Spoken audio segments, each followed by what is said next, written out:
અંકલેશ્વરની Lupin laboratory limited દ્વારા engine હાઇરવાલા high school ખાતે પર્યાવરણ જાગૃતિ સેમિનારનું આયોજન કરવામાં આવ્યું હતું। આ સેમિનારનો મુખ્ય હેતુ વિદ્યાર્થીઓમાં પર્યાવરણ પ્રત્યે જાગૃતિ કેળવવાનો તેમજ પર્યાવરણના સંરક્ષણ અને જાળવણી અંગે માર્ગદર્શન પૂરું પાડવાનો હતો।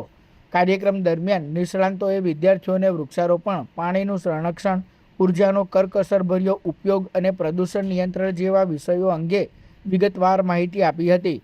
વક્તાઓએ જણાવ્યું હતું કે પર્યાવરણની સુરક્ષા એ દરેક નાગરિકની જવાબદારી છે અને વિદ્યાર્થીઓએ આજથી જ પર્યાવરણ મૈત્રી જીવનશૈલી અપનાવવી જોઈએ। સેમિનારમાં વિદ્યાર્થીઓએ ઉત્સાહપૂર્વક ભાગ લીધો હતો અને પર્યાવરણ જાળવણી માટે સકારાત્મક સંકલ્પ વ્યક્ત કર્યો હતો। કાર્યક્રમના અંતે લ્યુપિન લેબોરેટરીનો આભાર વ્યક્ત કરવામાં આવ્યો હતો અને આવી જાગૃતિમૂલક પ્રવૃત્તિઓ ભવિષ્યમાં પણ યોજાતી રહે તેવી આશા વ્યક્ત કરવામાં આવી હતી। સૌ જાણો છો કે અત્યારે વર્લ્ડ એન્વાયરમેન્ટ ડે ચાલી રહ્યો છે, તો સમગ્ર વિશ્વ પર્યાવરણ દિવસની ઉજવણી કરી રહ્યું છે। તો આ ઉજવણીના ભાગરૂપે જીનવાલા સ્કૂલ ખાતે લ્યુપિન લિમિટેડ કંપની દ્વારા એક પર્યાવરણ જાગૃતિ અભિયાન કરવામાં આવી રહ્યું છે। તો એના ભાગરૂપે હું અહીં તમને પર્યાવરણ વિશે બે શબ્દો કહેવા માટે આવ્યો છું।